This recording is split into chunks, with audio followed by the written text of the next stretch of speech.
Boa noite a todos, sejam todos bem-vindos. Hoje nós vamos falar um pouquinho dos animais e no plano espiritual, né? A gente às vezes não vê muita coisa falando, né? Mas nosso animal doméstico, né? Aquele nosso companheirinho lá, o que acontece com ele? Tem alma, não tem alma? Para onde ele vai depois de desencarnar? Volta a reencarnar? O que acontece com ele? Então eu peguei alguns pontos aqui para a gente discutir um pouquinho. E vamos ver lá para a gente esclarecer, mas tem muito mais coisas do que eu vou falar aqui, né? Mas dá para ter uma boa noção do que eu separei aqui, porque o assunto é bem extenso, bastante longo. Então vamos começar na questão 597, no Livro dos Espíritos. Kardec pergunta: visto que os animais têm uma inteligência que lhes dá uma certa liberdade de ação, há neles um princípio independente da matéria? E ele responde: sim, e que sobrevive ao corpo. E na questão 27, que eu marquei aí ao lado, é uma questão que lá está falando que Deus criou dois elementos principais no universo, a matéria e o espírito. Então, se ele é independente da matéria, com certeza é um espírito então, né? Só pode ser um espírito. E aí eu trouxe o caso do Lorde, um cãozinho do Chico Xavier. Está numa carta que ele mandou para o Valtuil de Freitas, era um diretor da Federação Espírita, e está nesse livro aqui da Sueli Caldas Schubert, Testemunhos de Chico Xavier. Esse cãozinho Lorde, né, acabou desencarnando, né, ele estava muito doente, morreu tal. O irmão do Chico, o José, já tinha desencarnado também. E o que o Chico conta? Que ele viu que quando o cãozinho desencarnou, o espírito dele veio ser recolhido pelo irmão dele, pelo José. Então ele viu o José vir recolher o espírito do cãozinho. E alguns meses depois que o José visitava ele nos trabalhos, tudo em espírito, ele vinha sempre acompanhado com o Lorde. Aí um determinado tempo, aí o Lorde já não veio mais, só veio o José. Então isso já é uma prova, né, do Chico que o animal tem alma então. Então ele desencarna, tem uma alma, um princípio igual ao nosso. E a alma tem então os seus atributos, né? E que é o instinto e a inteligência. A inteligência aqui vamos colocar entre aspas, hein, gente? Porque é uma inteligência bem rudimentar, não é igual à nossa, né? Mas é uma inteligência rudimentar. Na Gênesis capítulo 3, do item 11 a 13, o Kardec fala sobre a inteligência do animal, né? Então ele fala que o animal carniceiro é impelido pelo instinto a nutrir-se de carne, porém as precauções que ele toma, sua previsão, são atos de inteligência. Então a gente vê o instinto do animal, o que é? Se alimenta. Vamos falar do carnívoro, vai. O instinto dele o que é? Se alimentar de carne. Então, assim, tem animais que a gente vê assim nesses programas que passam da vida selvagem. O leão, por exemplo. A leoa, quando vai caçar, eles vão em bando. Uma delas fica num determinado local e as outras vão cercando o rebanho lá do que eles querem atacar. E faz com que esse rebanho vá justamente em direção daquela que está lá na tocaia e aquela lá que pega a presa. Então você vê que tem uma inteligência, uma inteligência, né, gente? Vamos lá. Tem um planejamento, né, para eles fazerem essa caça. E outros animais também, né, fica lá à espreita, né, cercando, fica bem quietinho. Então o Kardec fala que isso é uma inteligência. E aí nós vemos aqui algumas fotos que eu trouxe, ali na ponta, lá em cima, nós temos um macaco pescando. Então, aqui embaixo, no meio, nós temos esse macaquinho aqui com uma ferramenta, vamos dizer assim. Ele pega um galhinho de árvore para futucar lá o outro galho da árvore para tirar alimento dele. O chimpanzé ao lado, ali embaixo, pegando uma pedra, usando a pedra como ferramenta para quebrar determinada coisa. Então, isso são os resquícios de inteligência que o Kardec fala, né? A inteligência bem rudimentar. Então, eles já são capazes de criar algumas ferramentazinhas para poder auxiliar eles na alimentação. E lá no livro Mecanismos da Mediunidade, o capítulo 4, o André Luiz fala em pensamento da criatura. Ele fala que o pensamento, ou o fluxo energético do campo espiritual, ele divide em três aqui. O dos seres angelicais tem raios super, ultra curtos. O homem tem ondas curtas, médias e longas. E o animal, ele tem ondas fragmentárias. Então essas ondas fragmentárias, o que ele não consegue ter um raciocínio seguido assim, né? Eu estava discutindo aqui um pouquinho antes, por exemplo, o animal a gente dá uma bronca nele, alguma coisa assim, mas daqui a pouco você chama ele, vem abanando o rabinho, quer dizer, ele acaba esquecendo o negócio, né? Então ele não tem assim aquele pensamento, fala, pô, ele fez isso agora há pouco comigo, não sei o quê. É lógico, se a pessoa começa a maltratar ele seguidamente, ele vai acabar gravando e vai ficar com receio, sabe? Que ele vai associar o maltrato daquele com quando ele chega próximo. Então, eles têm uma inteligência, mas é bem fragmentada, né? Não consegue fazer o pensamento contínuo. E aí a gente vê, Kardec ele lançou o Livro dos Espíritos em 1857, a primeira versão, tinha 501 perguntas, a segunda em 1859. E na época dele, esse René Descartes falava o quê? Que os animais eram máquinas feitas de carne. Então, até aí, metade do século XX, mais ou menos, o pensamento era meio que isso aí, né? Não tinha alma, animal, nada disso. E aí, em 1857 ou 59, provavelmente na versão de 59 que saiu essa questão aí, que diz que os animais não tinham uma certa inteligência, né? Então, imagine a trombada que o Kardec deu com toda a sociedade falando isso. Bom, e essa história se foi levando até esse Donald Griffin, ele era um zoólogo, acho que era, da Universidade de Harvard, que lá em 1957, mais ou menos, assim, essa época, na metade de 1950 ali, ele começou a estudar o pensamento dos animais. E daí ele lançou esses dois livros, A Questão da Consciência Animal e Animal Minds. Essa questão da consciência animal foi em 76, foi a primeira vez que saiu um livro e que ele estava estudando essa inteligência rudimentar dos animais. E na década de 80 ele se tornou líder de estudo do comportamento do pensamento animal. Então só a partir de 1950 e tanto para frente que começaram a estudar mais a fundo esse assunto. Aí na 597A, o Kardec pergunta, esse princípio é uma alma semelhante à do homem?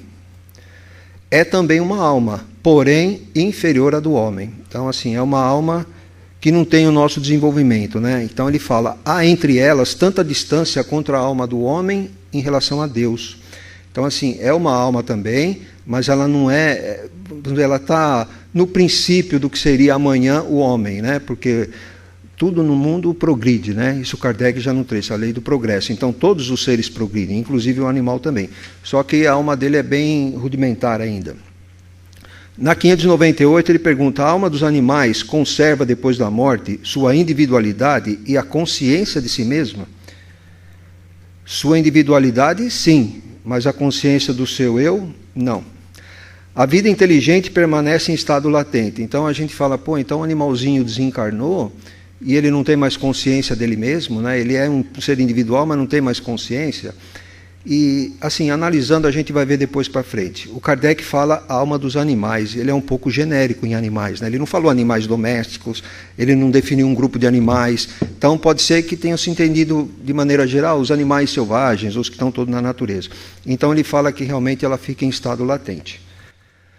Mas, vamos ver o caso da boneca do Chico Xavier. Boneca era uma cadelinha que ele tinha e gostava muito dela. Quando ele chegava em casa, ela pulava nele, lambia o rosto dele, como se estivesse dando beijo, assim.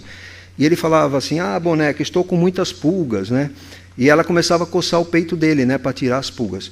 Bom, mas aí a boneca acabou ficando velhinha, tal, endoeceu, morreu, desencarnou. E o Chico ficou muito triste. Aí ele foi na casa de uns amigos deles, e esse pessoal sabia que ele gostava muito da boneca e acabou dando uma cachorrinha para ele, parecida com a boneca de presente. E quando pegou a cachorrinha no colo, ela começou a lamber o rosto dele, e ele falou, boneca, estou cheio de pulgas, tal. E ela começou a cutucar o peito do Chico, né, para tirar as pulgas, igual a outra fazia. E os amigos que estavam lá viram aquilo e falaram, nossa, Chico, é a boneca, como é que pode? Ela está aqui. Ele falou, a boneca está aqui. Mas ela estava lá para ensinar aquela cachorrinha quais eram os hábitos agradáveis a ele. Quer dizer, a cachorrinha não era a boneca, mas a boneca estava lá ensinando a cachorrinha o que ele gostava, né? E daí ele fala assim, que quando nós amamos o nosso animal e dedicamos a ele sentimentos sinceros, ao partir os espíritos amigos o trazem de volta para que não sintamos falta dele. Então aí nós temos esse caso aí da boneca, tem um outro caso que o Divaldo conta também, porque assim, o Chico fala num determinado reportagem lá que eu vi, que os animais nossos, que a gente tem, eles podem voltar para a gente, né? Que nem desencarnou, eles podem reencarnar novamente e vir na nossa casa novamente. Mas depende, se eles têm alguma coisa ainda a aprender conosco, se a gente pode ensinar alguma coisa a eles, ou de repente eles já estão num estágio que só em outra casa, em outro local, ele vai aprender mais alguma coisa. Então, se ele tiver alguma coisa a aprender, a gente for merecedor, pode até reencarnar na nossa própria casa. E tem um caso assim do Dom Pedrito, vamos contar rapidinho. Dom Pedrito era outro cachorrinho do Chico, que ele adorava muito, e morreu atropelado. Aí o Chico, triste, né, com isso, andando na rua e um cachorrinho seguindo ele. Aí o Emmanuel falou: Chico, para, olha esse cachorrinho, o que tem esse cachorrinho? É o Dom Pedrito, você não está vendo? Quer dizer, aí o Dom Pedrito tinha voltado e estava seguindo ele, né? E o Chico acabou pegando ele e pôs o nome dele de Brinquinho. Então, assim, acabou voltando para o Chico, né, para o lar dele, né? Então, assim, dependendo da condição, a gente pode receber esse animalzinho de volta. Precisamos merecer e a gente tem que ter alguma coisa ainda a ensinar, a fazer essa alma, esse espírito dele desenvolver. Aí o Kardec pergunta na 599, a alma dos animais tem a escolha de encarnar-se em um animal antes que o outro? Ou seja, pode encarnar, eu sou um chimpanzé, amanhã eu quero ser um tigre, um leão, eu quero ser isso, eu quero ser assim? Não, não pode. Ele não tem o livre-arbítrio para isso, para escolher, né? Ele fica, como é que fala? Por efeito das coisas, né? Então, os espíritos, existem espíritos lá que conduzem ele para o que é melhor para ele. Então, os espíritos que cuidam disso lá. Os animais seguem uma lei progressiva como os homens? Sim.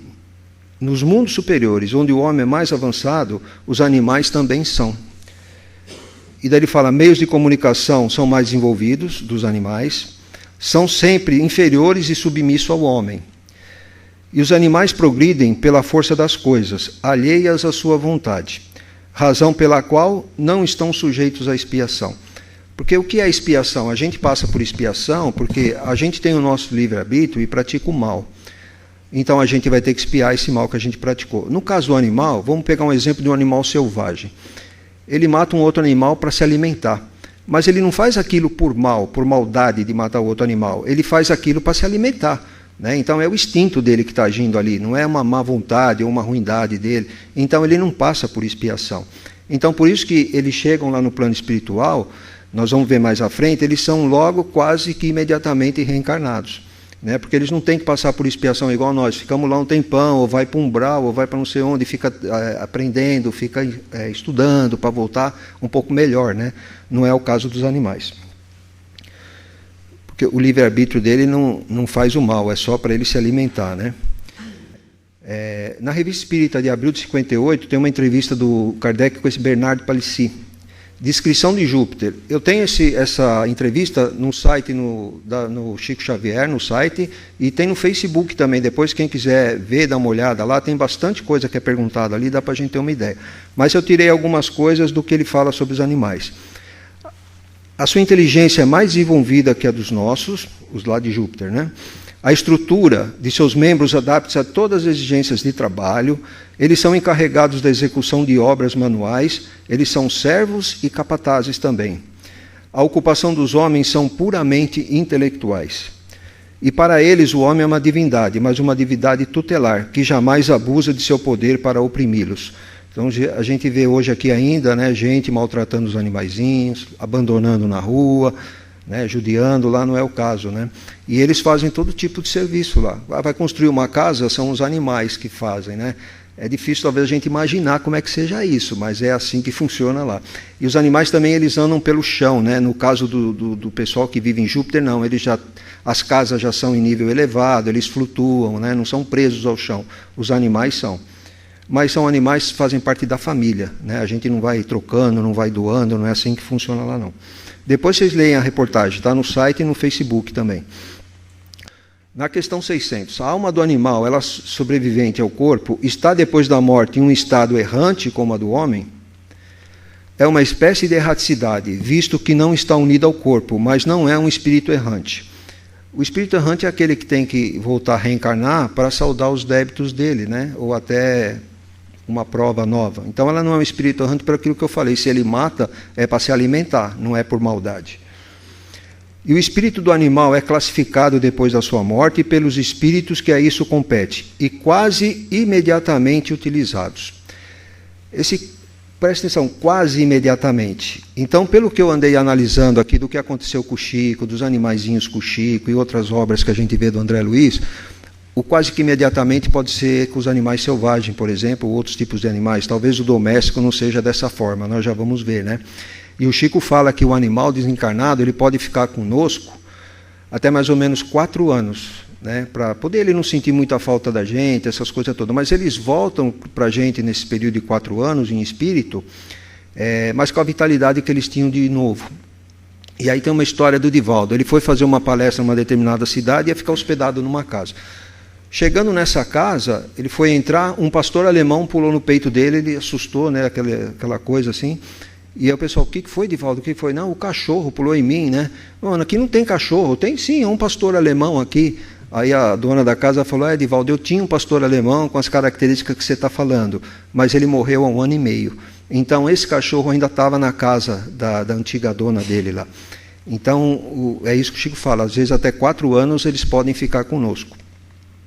Os animais no mundo espiritual, já que ele falou lá que eles são quase imediatamente, mas vamos ver, no nosso lar a gente vê, no capítulo 7, André Luiz falando que viu aves, animais domésticos, no capítulo 33, cães, muares e ibis. Muares são tipo jumento.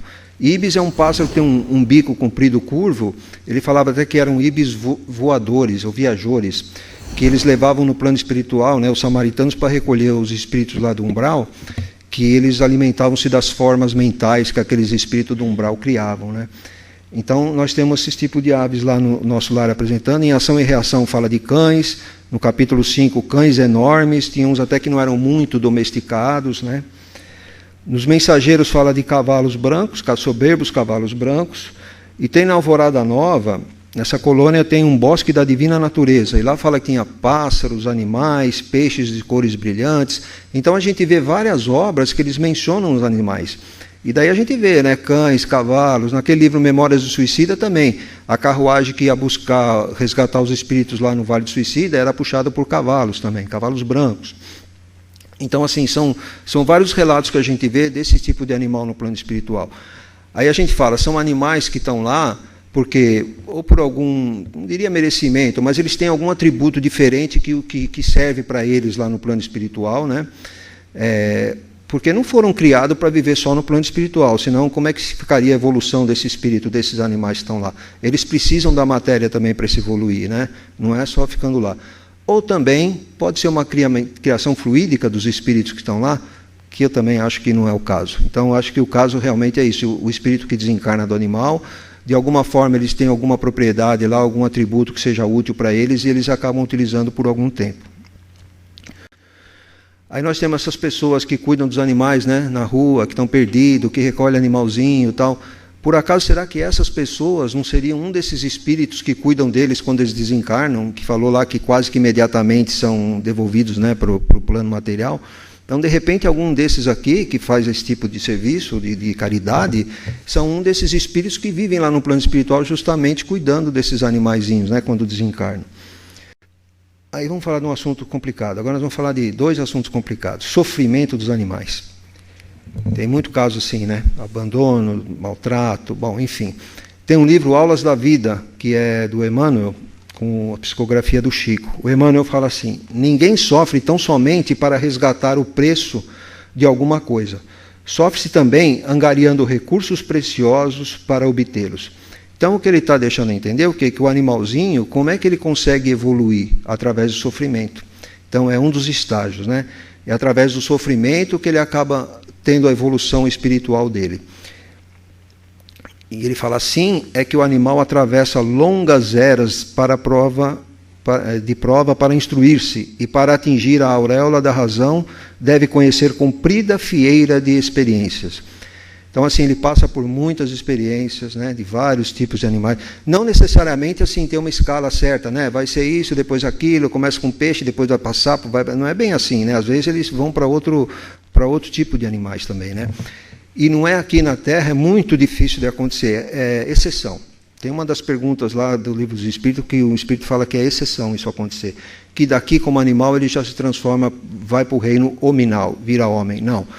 Tanto é que a gente vê lá em Júpiter, né, que os animais trabalham, estão mais evoluídos, têm uma comunicação mais evoluída com a nossa. Então, eles vão continuar evoluindo em outros locais. E depois, num determinado momento, já estão prontos para o reino hominal, eles podem reencarnar aqui, né, que é a raridade, que ele falou excepcionalmente, ou em outros mundos mais primitivos a princípio, para depois vir para a Terra. Então, a jornada deles é bem longa também. na frente vai falar. A dor física no animal é um passaporte para mais amplos recursos dos domínios da evolução. Então, assim, ele tem que sofrer, né? Mas não tem que sofrer igual a gente faz, né? Judiar, abandonar. Eu tenho um cachorrinho abandonado na rua que eu peguei, é engraçado, você vai em algum lugar diferente com ele, ele não sai de perto da gente com medo. Você leva ele para tomar banho, ele treme, chora, ele fica chorando lá, porque ele fica com receio. Eu acho que o abandono dele deixou trauma nele, né? Então a gente imagina, você vê esses cachorros que recolhem na rua, todo judiado, não precisa disso também para poder evoluir, né? Mas é que a gente ainda não tem um amor tão grande, né? E na Alvorada do Reino, nesse livro, Emmanuel fala o seguinte, ó, Na Senda da Ascensão, é o título do capítulo lá. O animal caminha para a condição do homem, tanto quanto o homem evolui no encalço do anjo.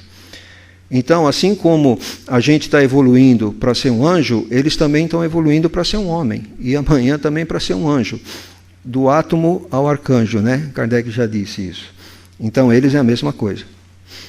Aí tem nesse livro aqui, ó, Chico Xavier, Mediunidade e Luz, do Carlos Bacelli.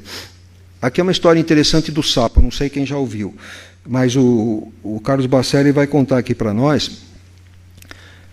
O Chico estava psicografando Paulo Estevão, e daí ele entrava na salinha lá na fazenda para psicografar, e sempre um sapo na porta. O sapo chegava lá, na hora que ele ia embora, o sapo ia embora. E aquilo começou a incomodar ele, né? Daí ele pergunta para o Emmanuel, por que esse sapo fica aqui?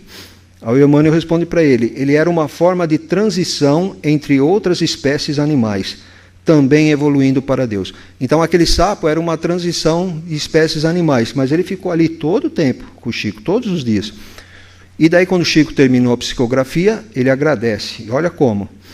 Irmão sapo, a graça divina há também de brilhar para você, que Deus o abençoe em seus caminhos. E daí o sapo nunca mais apareceu lá. Mas ele chamou o sapo de irmão. E depois nós vamos ver um outro exemplo mais para frente, uma outra história, que também é tratado assim o animal, como irmão. Bom, eutanásia. Esse é mais complicado ainda, né? Capítulo 5 do Evangelho segundo o Espiritismo, item 28. Fala lá, abreviar a vida de um doente, e tem lá, minorai os derradeiros sofrimentos quanto o puderdes, mas guardai-vos de abreviar a vida, ainda que de 1 minuto, porque se esse minuto pode evitar muitas lágrimas no futuro. Isso é uma mensagem de São Luís, né? Então, assim, eu não encontrei nada na doutrina assim que falasse especificamente de eutanásia de animal. Mas a gente vai se basear na do homem para chegar à conclusão na do animal. Bom, então São Luís falou isso, para a gente guardar de abreviar a vida. E daí nós vamos pegar no livro Obreiros da Vida Eterna, tem o capítulo 18 e 19. O 18 é desprendimento difícil e o 19 é a serva fiel. É um caso lá, deixa eu tentar, não lembro o nome do personagem lá, né? Mas, enfim, ele estava numa situação muito de Cavalcante, o nome dele. Estava numa situação muito difícil, e daí o médico queria fazer eutanásia nele, né? E os espíritos ali preparando para o desencarne, não podia de jeito nenhum, não sei o quê, e de repente o médico vai e aplica a eutanásia nele. Então, vê o sofrimento que teve, porque eles falavam, né, que demoraria em torno de 12 horas para fazer o desencarne dele, porque todo o corpo dele foi adormecido, as células, tudo, com a medicação que ele sofreu. Então, eu falo, vai demorar umas 12 horas, né? E aí, no fim da história, acabou demorando 20 horas para poder fazer o desligamento dele. E mesmo assim, a condição que ele chegou no plano espiritual, ele foi levado para a colônia Casa Transitória de Fabiano. A condição que ele chegou lá foi muito complicado. E tinha uma outra senhora que ia desencarnar também, que esse pessoal ia acompanhar, e estava já na hora dela, e ele ali, né, não conseguiam reanimar ele ali, fazer ele despertar, e mesmo quando despertou com uma condição muito difícil, foi um tempinho até ele poder se clarear a mente dele, né? Os espíritos chegavam perto dele, ele falava que era demônio, não sei o que, afastava, que era católico. E daí chamaram um padre lá, Padre Hipólito, para conversar com ele. Aí com o padre ele se acalmava mais, não sei o quê. Mas ele estava tão assim que ele chegou a desfaçatez, segundo está no livro, de querer uma reunião com Deus nos planos celestes. Você vê como ele chegou atormentado lá por causa dessa eutanásia. Depois nós vamos ver outro exemplo aqui. Diálogos dos Vivos. Aí é o Chico, Herculano Pires em vida, tá? Então tem mensagem do próprio Chico, do Herculano Pires e do Emmanuel. Essa é do Emmanuel, Eutanásia e Vida. Ninguém pode calcular a importância de alguns momentos ou de alguns dias para o espírito temporariamente internado num corpo doente ou disforme. Perante todos aqueles que se abeiram da desencarnação, compadece-te e ajuda-os quanto puderes. Sexo e Destino, capítulo 7, de André Luiz. Isso aqui é uma história interessante.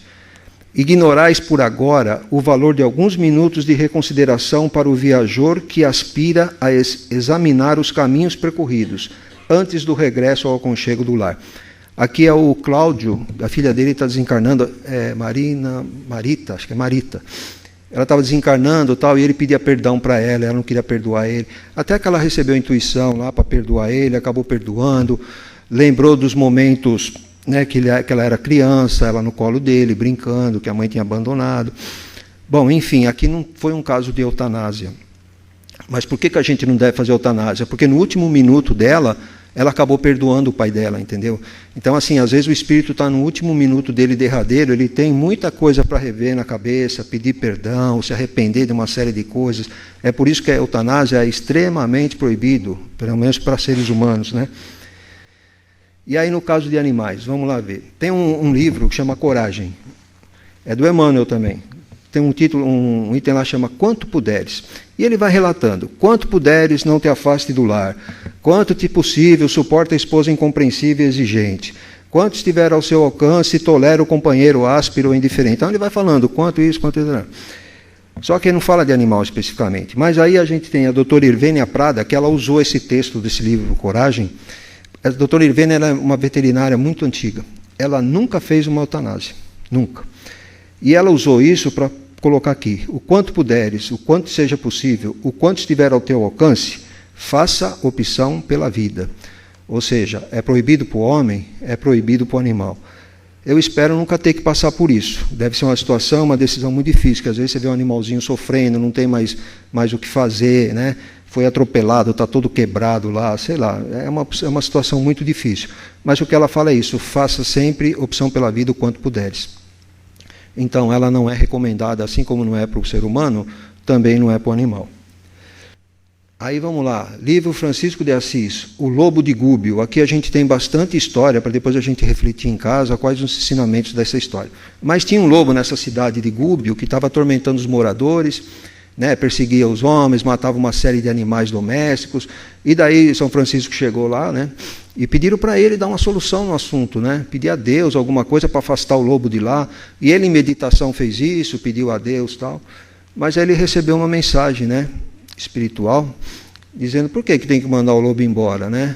Para servir de capricho para alguns moradores ali da vila, né? Então tem que tentar fazer um acordo lá com o lobo e com os moradores. O lobo quer comida e tem sede.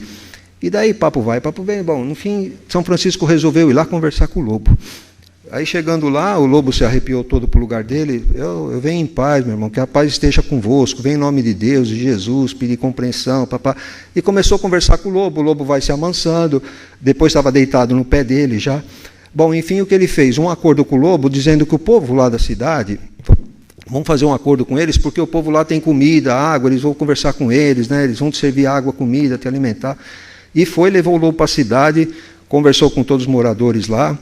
E aí o lobo ia na casa de cada um ali, pedia comida, água, e o pessoal foi alimentando o lobo, dando comida, água, todas essas coisas. Mas isso durou mais ou menos uns 2 anos só, que ele ficou adoentado, né?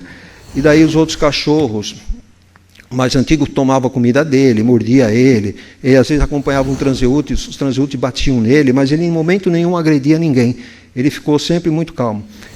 E daí, quando estava velhinho, já adoentado, ele arrumou uma casa velha, alguém preparou uma cama de palha, ele ali deitou, né? E ficou ali. Aí, certa madrugada, ouviram um uivar do lobo. Ele uivou por ver um frade convidá-lo para um passeio.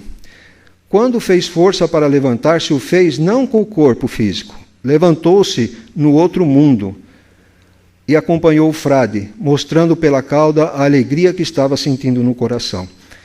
E desapareceram no infinito os 2 filhos de Deus.